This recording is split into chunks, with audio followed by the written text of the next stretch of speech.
topics and opinions expressed on the following show are solely those of the hosts and their guests and not those of W4WN Radio, its employees, or affiliates. We make no recommendations or endorsements for radio show programs, services, or products mentioned on air or on our web. No liability, explicit or implied, shall be extended to W4WN Radio, its employees, or affiliates. Any questions or comments should be directed to those show hosts. Thank you for choosing W4WN Radio. This is Beyond Confidence with your host, Divya Parekh. Do you want to live a more fulfilling life? Do you want to live your legacy and achieve your personal, professional, and financial goals? Well, coming up on Divya Parekh's Beyond Confidence, you will hear real stories of leaders, entrepreneurs, and achievers who have stepped into discomfort, shattered their status quo, and are living the life they want. You will learn how relationships are the key to achieving your aspirations and financial goals. Moving your career or business forward does not have to happen at the expense of your personal or family life, or vice versa. Learn more at www.divyaparekh.com, and you can connect with Divya at contact@divyaparekh.com. This is Beyond Confidence, and now here's your host, Divya Parekh. Good morning, listeners. It's Tuesday, and of course, I love to be here with y'all. So awesome to be here, and we are going to have some great conversation today. And just wanted to share, yes, I've finished my first draft on about the book on artificial intelligence, and super excited about it. Now going through the editing piece, and of course that is never fun when you go back and read your draft. So remember that all of us go through those pain points, and the key is coming out of it, staying with the discomfort, because the key that opens the door of development goes through discomfort. So just excited to be here with you, and let's bring in our guest. Welcome, Lindsay. Hi, Divya. Thank you for having me. Oh, it's awesome to have you on the show. So, Lindsay, tell us if you recall a moment from your childhood, youth, where it was a remarkable, positive moment, where a person or an incident, something happened that left a mark on you. Wow, there are so many to choose from. I'm very grateful for having that kind of childhood. And I think it's interesting, just since you mentioned development. I'm, very lucky, loving parents. And I think one of the things that I really learned from my mom was when I would come home from school and I would not, be upset because I didn't do well on a test or didn't get a grade that I wanted. My mom would always ask me, but if you did it again, would you do better next time? And this was probably really before growth mindset was a thing. And it makes sense because my mom was an educator. But there was such a gift in that it's okay. You'll get it next time, or maybe you don't have it yet. Right. And so I think that is something that has really stayed with me just in my life, especially because I'm oftentimes in a learning and development role. So, how can I support people in, their own growth mindset of you'll do better next time. What did you learn? And what would you do differently? So I think that probably, resonates in terms of something that has really stuck with me through my life. Yeah, so that is really powerful, and it opens a door for growth, and you're bringing it back to the growth mindset. So as you grew, did you have any aspirations, like you wanted to become or go in a certain direction? I have always had a lot of interest. I'm a pretty naturally curious person. I've reinvented myself career-wise several times now. But it's funny to think of the things that I thought that I wanted when I was young versus, where I am now. But there is kind of a thread within it. When I was really little, I thought I wanted to be an actress. So I grew up in LA, and, being around Hollywood, it's in the water here a little bit. And, Sure. but it's funny though, because in a lot of ways, in my corporate life and even now as an entrepreneur, a lot of what I do is facilitation, public speaking, things like that. So I found my way. I do the occasional community theater, which I love, but I found my professional way of getting that need met. Mm, yeah, that is powerful. So you talk about like that you have reinvented yourself a few times. So tell Yeah. us like, a couple of turnkey points in your life like that. Yeah. So one story that I often share with people is I actually studied anthropology in college. Ooh, And when I graduated, I thought I was going to be an archaeologist. So I went on this archaeological dig, and what I found is that while I was there, the dig leaders kept saying to me, "Hey, Lindsay, these people aren't getting along. Can you talk to them?" Hey, so I had this realization that my gifts are for working with living people, not the dead. And so from there, I kind of pivoted into advertising. And so I worked in advertising for a little bit. And while I was in advertising, I was working on the client side, supporting, our various accounts.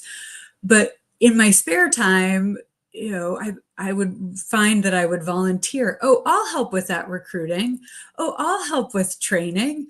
Oh, I'll help with a variety of things. And so that then pivoted me eventually into human resources. So, Mm, a lot of times it was these little whispers of, you're actually better over here, or, you're really good over here. All of the things have built on each other, and kind of similar to the original story, I keep learning and taking what I've learned and, moved that with me as a skill set, right? So even though I didn't work in client service and advertising anymore, I still like to apply that client service mindset in my role in human resources. So all of these things kind of build on one another. that's so powerful because so many times what happens is mm, that people have studied in one discipline and then they kind of feel like they're stuck, they cannot move around, but just opening yourself to learning can open up so many doors. So, what was it about the HR that you really enjoyed? So I think, again, all of these things are an interconnected web. Right. But, I studied anthropology because I was really interested in human behavior. I was interested in culture. I was interested in rituals and, how people came together in community. And in a lot of ways, I feel like I just translated that into being a corporate anthropologist. So I, it, it all comes together. And for me to feel like I was in a place of supporting both the business and the organization in doing well by hopefully fostering people's gifts and growth and connection and community. We spend a lot of time at work. So how can I use my strengths to hopefully make the work experience as good as it can be for people? Absolutely.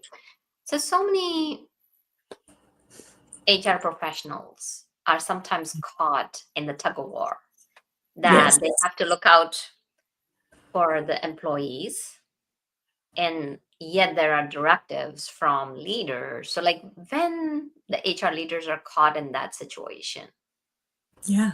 what are some of the ways that they can balance it? Balance it for themselves or balance From it all around, for right? or Balance from it. all around. Yeah, Yeah. three-pronged. Yeah, it is, and I think that is one of the skills that I think a lot of the best human resources professionals have is they're able to really look at the needs of the business. How do the people or resources need to be able to support the strategy in the business? How do we work with the leaders who are oftentimes taking that strategy and putting it into execution, and helping them work with the people on their teams to be able to translate those messages. So, one of the things that I really loved being able to do when I was in the corporate role is, you know, take all of that in balance and try to figure out what's going to work best for as many people as possible, and for the people that maybe it's not as good of a fit for or whatnot, how do I help coach them, coach their leaders? How do we find a way to, again, come back to this place of, eliciting people's gifts? Because that's really when businesses thrive, when people are able to grow and develop and be recognized for all of their impact and their contribution. Right, definitely. So sometimes it does happen, just kind of that the leaders are pushing and then the business needs a more where HR professionals, HR leaders may not be able to take care of the employees. How can they balance that? Are there any practical strategies, tactics that work for you? I think this is not to deflect at all, but I think there's different ways that people think about taking care of others, right? Mhm. So I think we are unfortunately past that stage of employee employer contract where people expect companies to take care of them. And so that has been a series of events at least in corporate America, that has unfortunately, whittled down that trust that at least employees have, that I'm going to work here for 25 years. I know you had a Right. previous guest who had this situation where, after 25 years, you're without a job. The layoffs, unfortunately, are a de facto business strategy now. Yeah. And it's not what I want. I think a lot of value creation walks out the door. So there are a lot of things that people think HR can do, but they can't. Mm. HR is not all powerful in a lot of ways. For me, at least, where when I was, in a situation where business wasn't good, I know I tried to focus on, look, I don't want to have to lay anybody off, or fire anyone or whatnot, but can I make sure that if I was the person being fired or laid off, that it is the best possible experience it can be. It's done with kindness and respect and integrity. If I'm not in the place to influence the decision or to change a decision, sometimes things have to happen. Right. So how can we do it in a way that is, most respectful and kind, I think is Mm. really critical. Absolutely. And it's a tough place. The lot of landscape has changed in past several decades where it used to be that people are assets, and now with the advent of AI, we are even hearing that, we have brought in efficiency, and letting go of people is almost a badge of honor. So Mm. now you've been a leader in the corporation and you are outside. If you were to sit with a CEO, what advice would you give them? I feel like you can still do well by being well. Mm, And, if you focus on the well-being of your employees, there's a lot of data, particularly from the World Wellbeing Movement out of Oxford, that actually gives data to show that when we are focused on the well-being of our employees, our profits are better, our stocks are higher. Like there's an incredible amount of data that focuses on that. And you can't do everything you think you can do. yeah. And I think that is one of the things that I have seen in the burnout epidemic, is that, you fire someone and then you just give somebody else an entire job. Like Yeah. people are doing multiple jobs. And what that means is they're probably not doing any one of them very well. So how can you find a way to make peace with these wild aspirations that often get CEOs or founders in the role or in the seat that they're in, but also recognize there's a space of, how can I do less better? How can I do fewer things, faster, stronger, et cetera, versus, well, we're just going to do it all and we're going to get there this way. If you're burning people out, you're not going to likely end up with the long-term value creation that your aspirations are wanting. So value creation definitely is the key. And as you mentioned, there are studies after studies that have shown that when you invest in the well-being of employees, it's directly correlational to the company profits. So, Mhm. so many times, like you mentioned, that you lay off somebody, now you're transferring that job to somebody else. They already have their own job. Now they have double the job. So they feel like that the work is draining them. What could they do so that they could go from just being existing in the survival or panic mode to having some form of thriving mode? So I think one of the things that I try to advocate for in my book is that there are options. Like we have choices more than we often think that we do. And so, it does take courage. You've got to negotiate. Um, this is where a little bit of my hope for AI is not that we're all still working 60 to 80-hour weeks Mhm. and AI, but actually we're working a more reasonable week and AI is supporting us in having better work-life harmony, supporting us in being able to really do the most innovative, creative thinking. And, you know, AI does the transactional stuff. But now I've lost your question. What was the question? I went down my AI path. It's okay. Um, Like you answered partly about it, that, when you're oh, feeling when you're that, in your role. Yes, yes, yes. like you're feeling drained, how can you move towards the Yeah. from survival to thriving side? Yeah. So for me, I think a lot of it comes down to, how do you create a little bit more space? Time, we all have 24 hours in a day.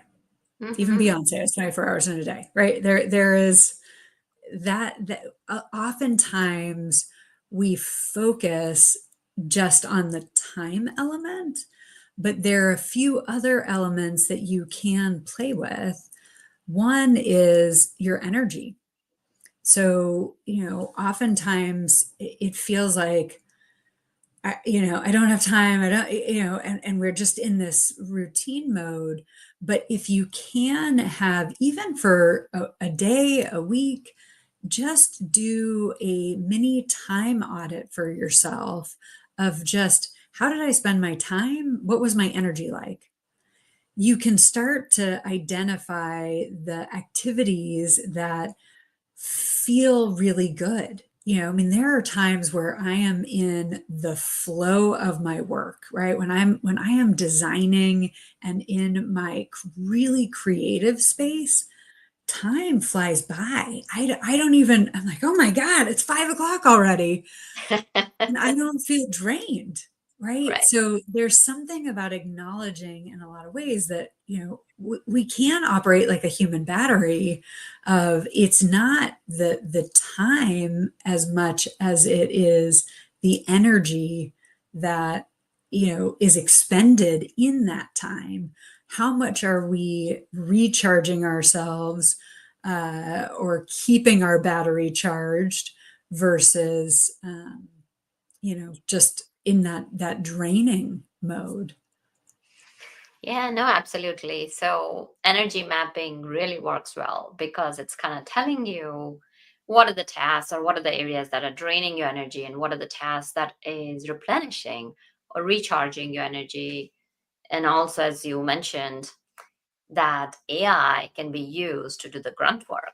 If I think so, mostly like now, most companies have transitioned into the AI area where some form or shape it is happening.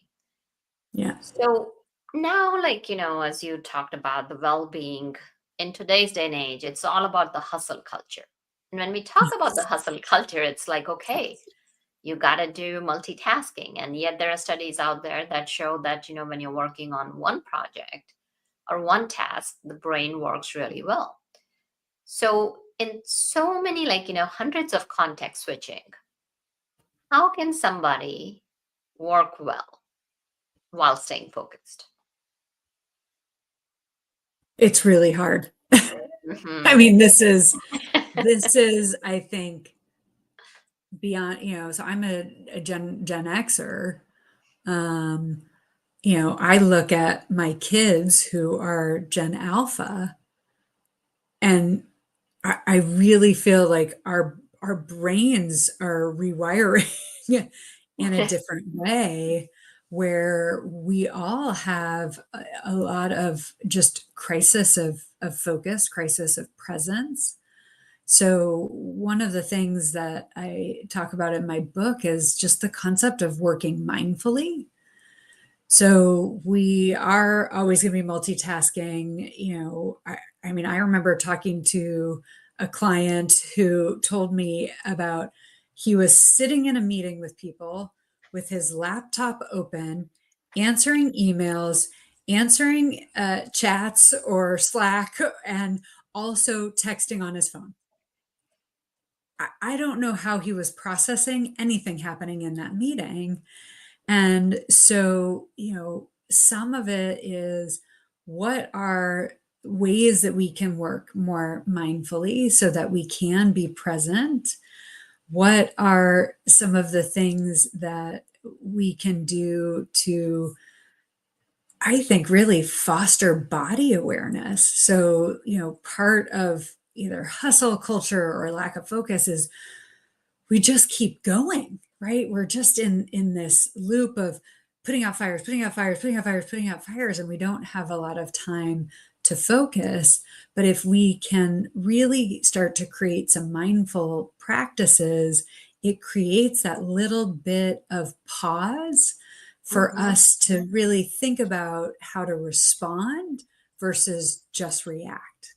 Hmm. And so getting out of that cycle of responsiveness, getting out of that hustle mentality, of, I'm just going to power through, even though, I know for me, I now can feel in my body like, you know what, I need to just step away from my computer. I'm not going to come up with that LinkedIn post or that, program design, because my body is telling me you need to get up, you need to take a walk, you need to clear your head and come back so that you can be fully present and focused.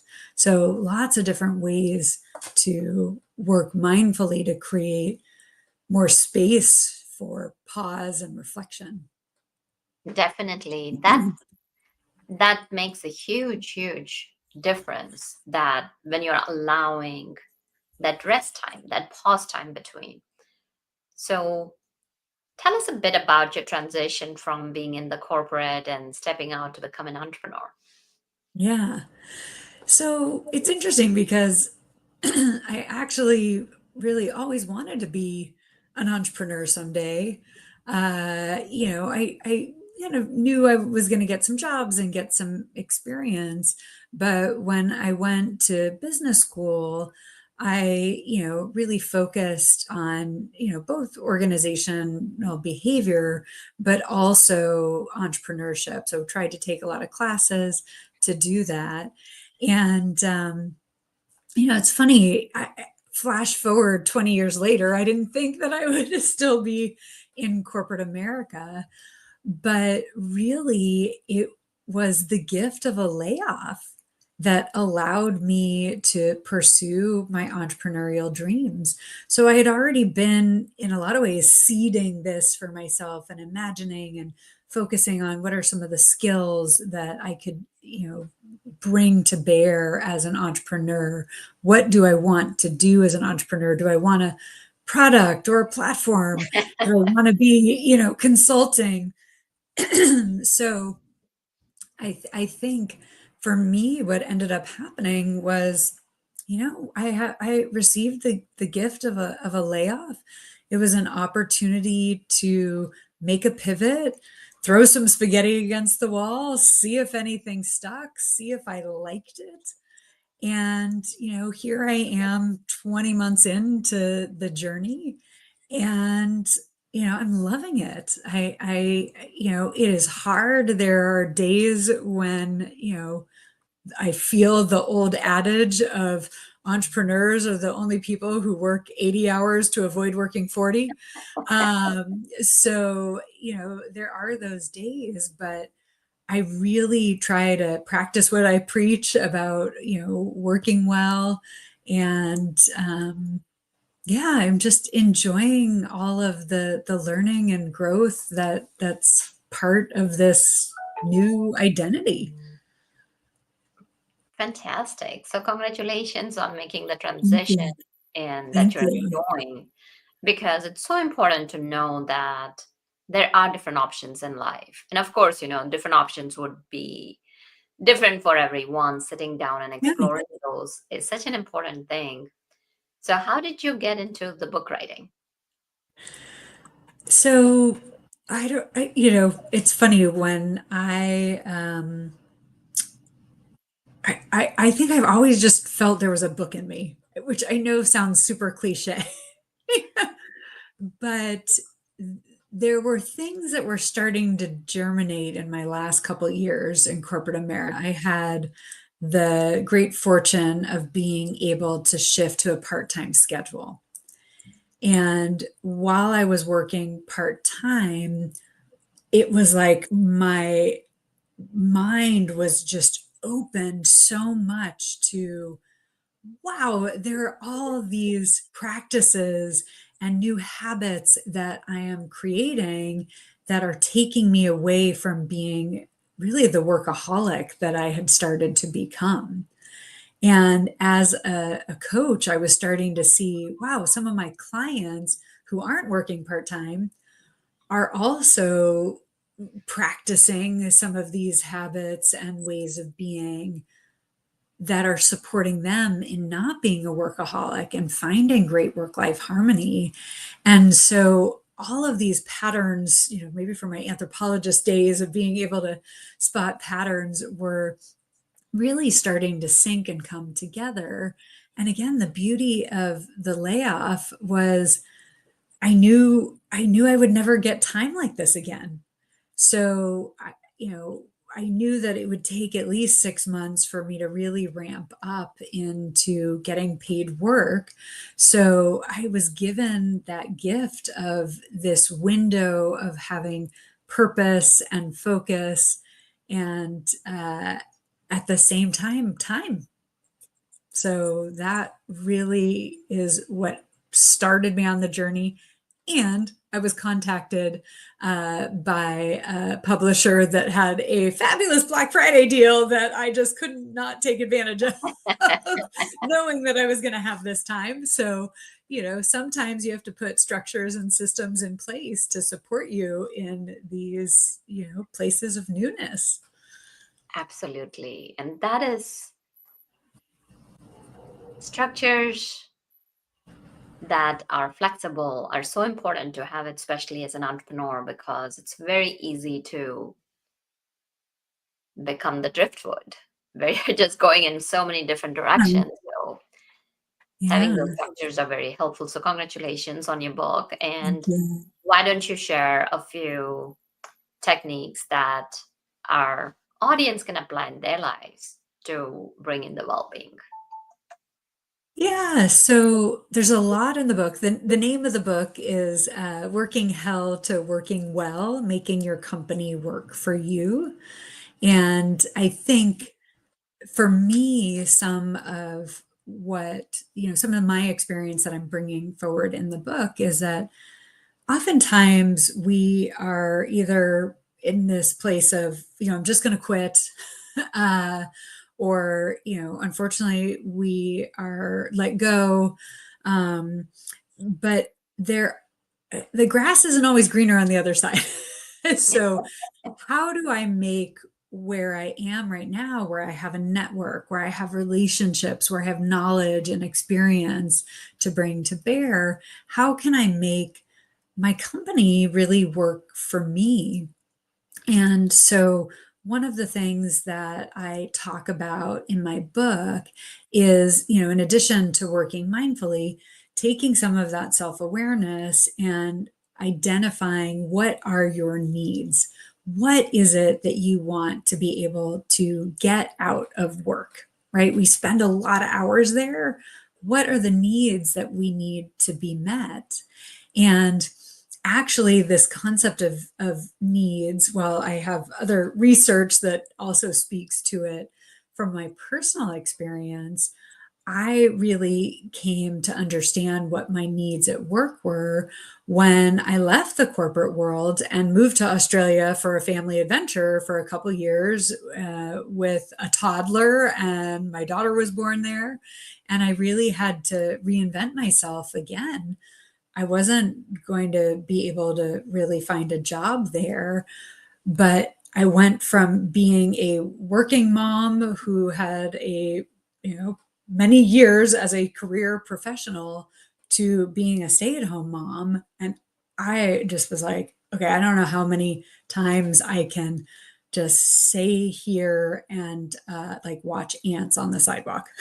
Like, I need to figure out something. As much as I love it and I miss that, I needed to find something that was really going to help me still feel like me, or still feel like that's part of me. And so I was able to identify my 3 I's. So the first one, after spending a lot of time with young children, I knew I needed interaction in the form of adult interaction. So that's my first I. I knew I needed intellectual challenge. And I knew I needed to feel like I was having an impact. And so those were really the 3 core needs that I got out of work. And so I took those needs and I started thinking, well, what else can I do? What other choices do I have? What possibilities are there that might scratch those itches? And so I was reading a lot of children's books, and I was getting tired of reading Monkey Truck over and over again. And so I decided, well, let's learn about writing children's books. I have time and space to be able to do that. I have research every day. And so I took a class. I went to conferences, so that intellectual development and challenge was there. And I knew I needed the interaction. So I started a writers group of other children's book authors. And so, while the impact piece of my job per se as a children's book writer wasn't there, I unfortunately never got published. But I still felt like I was doing something. I was getting a lot of satisfaction out of that sense of purpose and connection. So in a lot of ways, I feel like that experience really helped support me on the current book writing journey as well. It also supported me as I went back to work to think about, what is it that I need to get from my job when we returned from Australia, and make those various pivots as, my career progressed, post expat life. Absolutely. And that's powerful that you are able to look at what your needs are and then pivot, even in the entrepreneurship. So where can people find your book, and where can they connect with you? Yeah. So I love to connect with people on LinkedIn. That's my primary social media platform. I also have a couple websites you can find me on it from a book perspective. Working Hell to workingwell.com has a lot of free resources on there. Also upcoming events that if people want to attend or hear more. And then my business website is Barnett with 2 T's coaching.com. And so lots of different ways to connect. And, hopefully what people are walking away from this today is that there are a lot of choices. There are a lot of possibilities for us for kind of job crafting to make our roles work better for us. There's also a lot of choices we can make to find greater work-life harmony. Absolutely. Well, thank you for joining us, Lindsay.